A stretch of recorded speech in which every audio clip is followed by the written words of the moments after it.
Ayan. As we all know, we are joined by supporters of Edward and Maymay upstairs. And of course, supporters of Bea and Aga. Okay, we'd like to hear, of course, from this generation's movie queen herself, Miss Bea Alonzo. Thank you for today. Sana mag-enjoy tayo ng araw na to. Pagkwentuhan natin itong magandang pelikula na to. Everyone's excited, Bea. Sobra ako mismo eh. And of course, a person we all love, Mr. Aga Muhlach! I love you! Iba ang presence ng Aga Muhlach. Parang may Edward Barber lang. Correct! Edward Barber! Maganda nga po sa inyo lahat. Like what Bea said, mag-enjoy tayo ngayong hapon and I've never been this excited to show a film. And this is it. It's happening. So, maraming salamat sa oras na inyo. Thank you. Thank you so much. And ang sarili! Thank you guys. Good afternoon. I'm excited to be here. Excited to show you all the hard work we all did over in Vancouver to all of you next week. So let's have fun this afternoon. Thank you guys. Thank you. Seska? Yes! Manay, I thought you've been there, I think ever since my first press conference when I was just starting out, and I always remembered you always wanted to do something big, and I hope this is the one. It took a little time, it took years, 10 years, but I think hopefully this film will make you proud. So Manay, I always remember that every time you talk to me. So it's good that you're here and that you're going to experience this film. But yeah, okay, to go to your question, first love, no? I think for me, it's the moment you know it's your last. That's what we put in the trailer. You know? Actually, my writer, Ange, sent me something a couple days ago, and she said, you know, like the first love, when you have a first love, you always hope it's your last. And when you have your last, you always treat it like it's your first. Oh. So, something like that, right? I think when you watch the film and you see and you go on this journey with Nick and Ali, and you will really understand what first love is. And when you leave the cinema, what I hope for is that you all have a definition and know your first love. And for everyone, it's going to be different. For everyone, it's going to be different. For me, yes, my first love is my wife. Because it's the moment I knew she was my last. When I said I do, and I said I'll spend the rest of my life with you. She's my first love, and now I'm able, through her, to experience a love like I've never experienced before through my son, Seven. So it's beautiful. Grabe yun, Tita Ethel. The definition of first love. Definition, Albi, define mo na. What is first love? Para sa akin kasi, if you get into a new relationship, every relationship is like a first love. Because you're discovering someone else for the first time. You all have your firsts together. So, yeah, that's my definition. Wala ka namang define. So every relationship, every new relationship is a first love. Wow. Ito na paganda ni Edward kasi second. Edward, define first love. Ang beauty pageant to. Oo nga, si Manay. First off, for me, I'm still 18. I'm not Oh too my sure. God! In love ka na ba? Di ba ito sa movie tong? But for me, no, I don't know. I take experience from my parents as well as from my sister, as well as the people that I grew up around. First love, from my experience, is always the craziest. It's always the most painful. But it's always the one that you look for again. So, yeah, definition of first love for me is the insanity, I guess. But it's always the more exciting. Grabe no, 2 words lang siya pero kinikilig tayo pag pinabanggit ang first love, ano? Can I just Go say, ahead. Tagalog ng insanity is baliw, diba? Aha. When I interviewed Edward for my article in StarsPhotog magazine, I asked him to describe someone. Okay. Nakatingin na sa akin si Edward. Baka ma-preempt yung article. Lumabas na siya. Ay, it came out na. Yes. Basta he described someone as baliw. Okay. Wait. Si Albi yata din answer yung first love niya. Who was your... Babalik kay Alvin. Ay, hindi naman tinatanong ko sino yung first love, hindi naman. Hindi naman, di ba? Okay.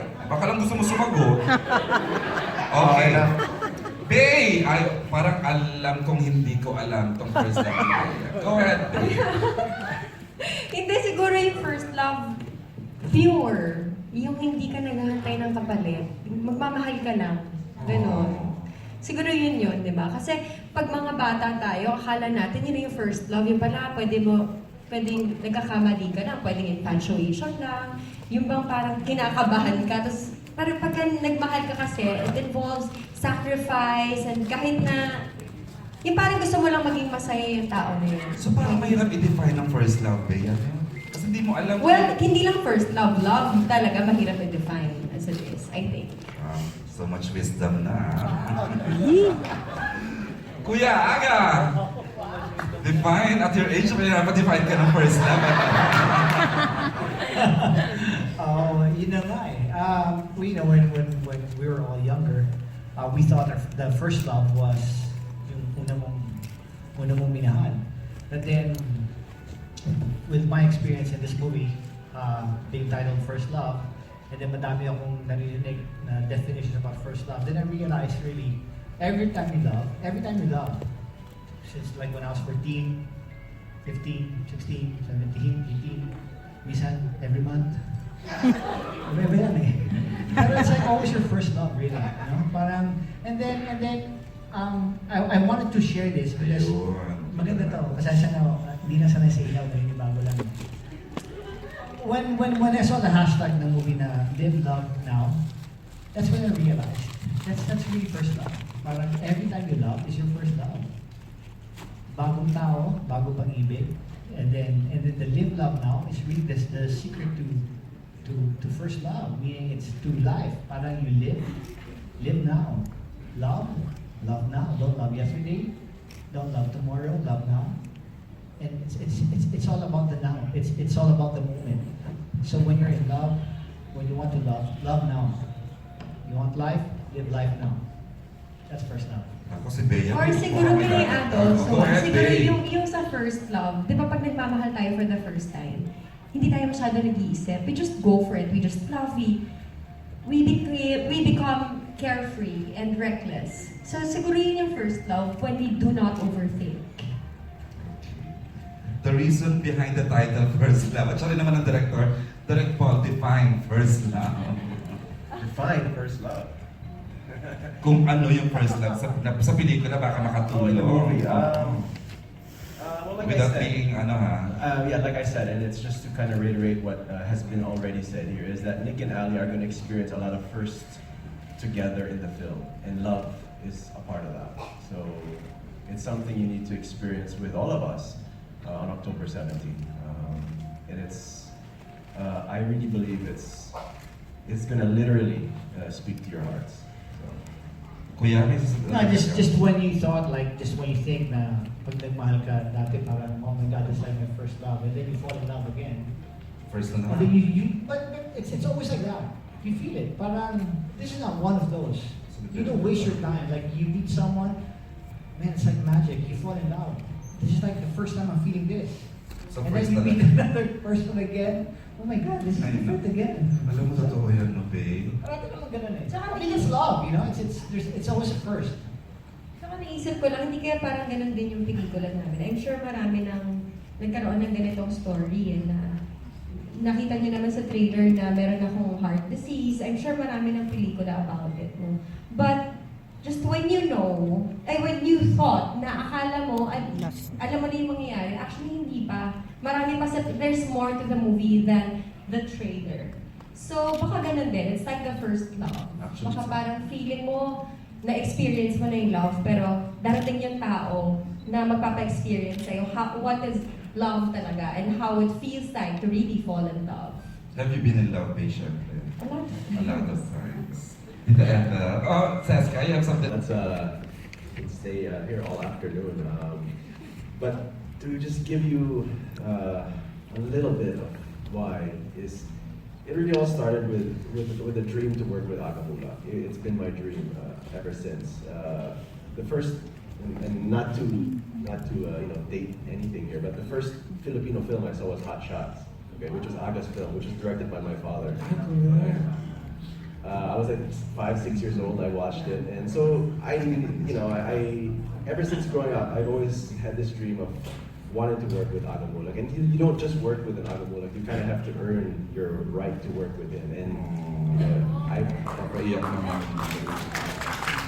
no, but it's seriously, and the friendship that we've had, being family friends, into now a working relationship, and I'm just so happy that it's finally here. I have the opportunity to work with him. And I'm sure Aga has also a lot to say about this, but when I went to his home, after several attempts, many pitches to Aga, what's great about Aga is if he tells you something, he's very honest about it. And he was very honest about, Paul, I want to work with you, but let's find the right story.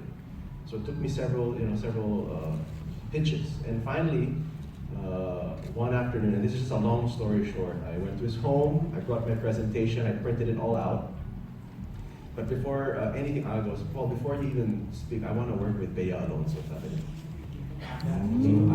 But I brought out my presentation, which I had printed out. I had Bea's photo, and I wanted also to pitch to him that, hey, this is an Aga Bea film. So it's really safe to say that my dream of working with Aga Muhlach only came true when Bea said yes to the project. So I'm also very thankful to Bea for making my dream come true.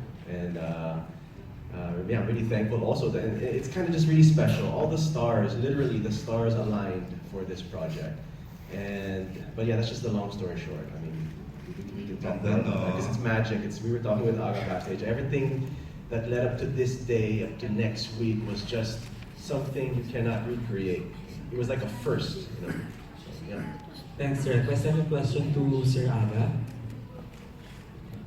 Before he even presented, you said, I want to work with Bea. Why was that? Well, I was thinking really parang what love story to do, and then since Paul mentioned to me that because the first film he presented to me was different, which I wanted to do also, but we were meeting, we kept on meeting, but it wasn't just working at that time, at that moment.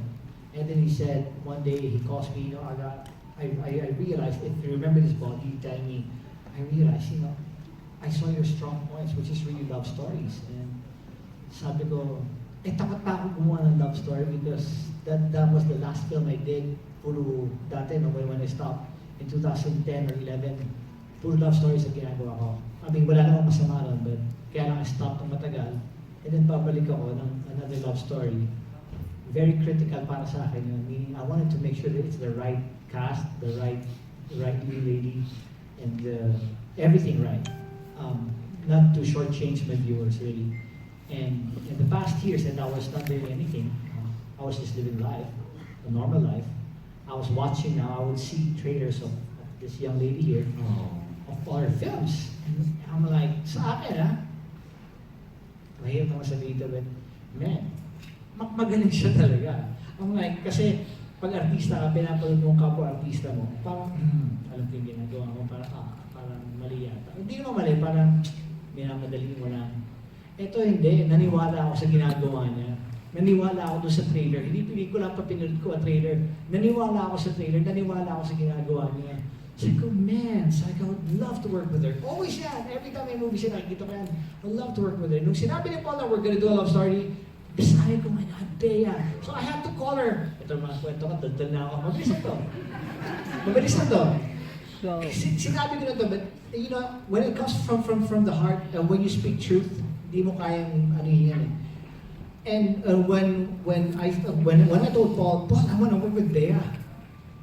Siyempre, feeling ko naman, hindi ba naman siya pumapayag. And then Paul goes, hey, wait, Aga, look at this. Aga Bea, nakalagay doon. Oh my God, so sad. It's like, Lord, my God, you are wonderful, really, parang. So I had to call her up. I texted her, and hindi ko nakakawas si Miss Bea Alonso. Kapal-kapal ko. May I call? May kwento siya dyan mamaya. So long story short, usap kami sa phone. That night, Paul was at the house. Bea, I have a project. You should do this. This is really nice. Maganda to. This is our chance to work together. Please, parang ganon. Okay, kuya, tama, kuya pa yan.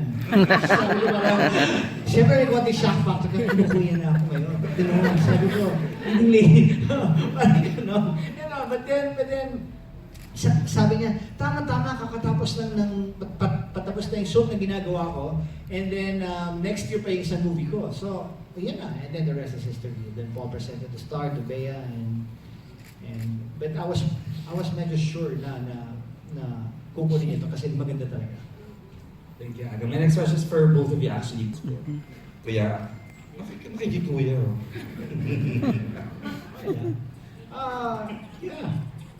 Sa akin, nakita ko parang nininervous si Bea. Not naman nervous siguro, naiilang sa akin. But then I had to tell her first shooting day namin, or parang, Bea, sabi ko, totoo yun. Bea, ikaw ang angkla ko dito. Sayaw ko kakapit dito. Kakapitan kita rito. Meaning, let me, just let me do what I gotta do. Pero nakakapit ako sa'yo. Parang, kaya mo mahulog ako sa'yo dito, kaya mo, hindi ko na sinabi lahat, pero parang sinabi ko, ikaw ang angkla ko, sa'yo ko kakapit. So parang, tama ako eh. Kung ano yung nakita ko sa kanya noon, nung nakita ko ginagawa niya dito, and you see it live, you become a fan. Parang, oh my God, this girl is crazy. Crazy good.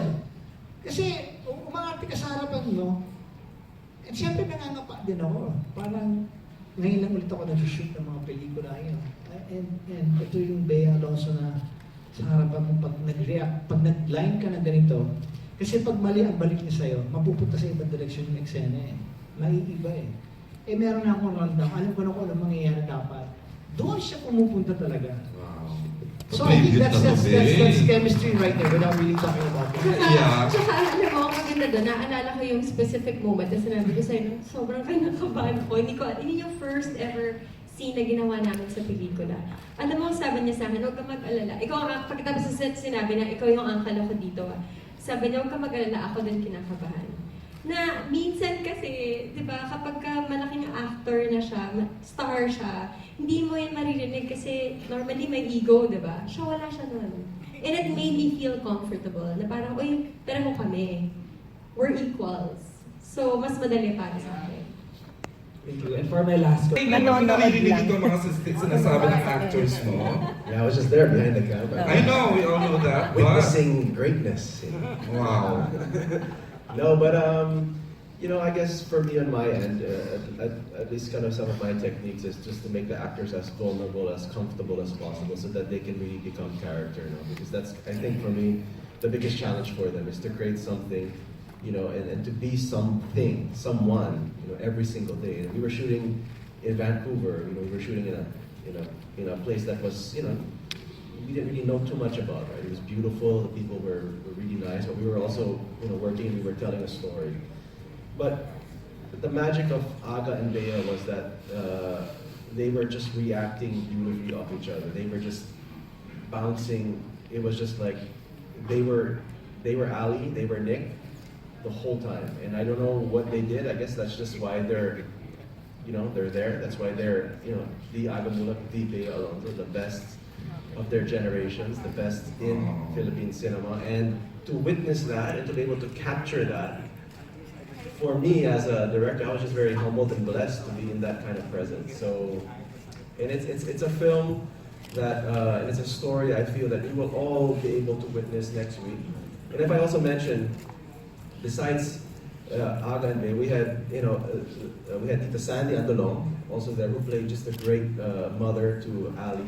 And of course we had Edward, and of course Albie. We just had this kind of, we were just all synced. We were all just kind of locked in as one. And our main objective was just to tell a beautiful love story. And I believe, and I stand by it, we have a beautiful film. Thank you. Big projects without Maymay. So ito na. How is it going solo for this project, and how did Maymay support you in this one?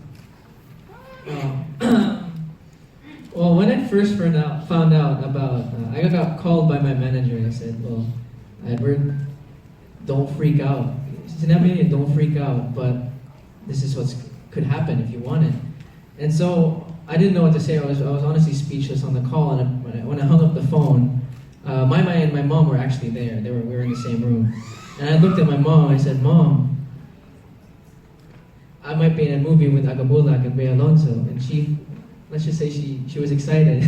And then I turned to Maymay and I told her, and Maymay was like, she walked up to me because I was really, my hand was shaking because I was so excited. I was really excited, but I was nervous at the same time. I mean, I'm a really new actor. I started in showbiz 2 years ago in TVB. I've only been in showbiz really for a year now. And to get this chance, it was an amazing opportunity. I don't really want to look at them right now because I might tear up. But honestly, it was an amazing opportunity. I was so excited to do it. And when Maymay came up to me, she said, kaya mo yun. I know you can do this, and it's your chance to do it. So, when I was in Canada, we were in Vancouver, there were some scenes where I had to go change, and when I was changing, I brought my phone with me. Maymay had sent me like a video message, and she said, watch this only if you're freaking out. If you don't freak out, don't watch it. There were scenes where I was freaking out so much, but she was there every step of the way with me, so all I can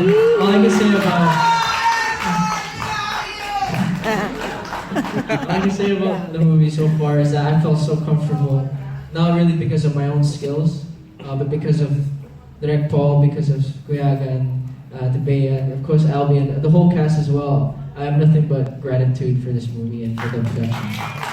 Thank you, everyone. You can go back to the hands. Thank you so much.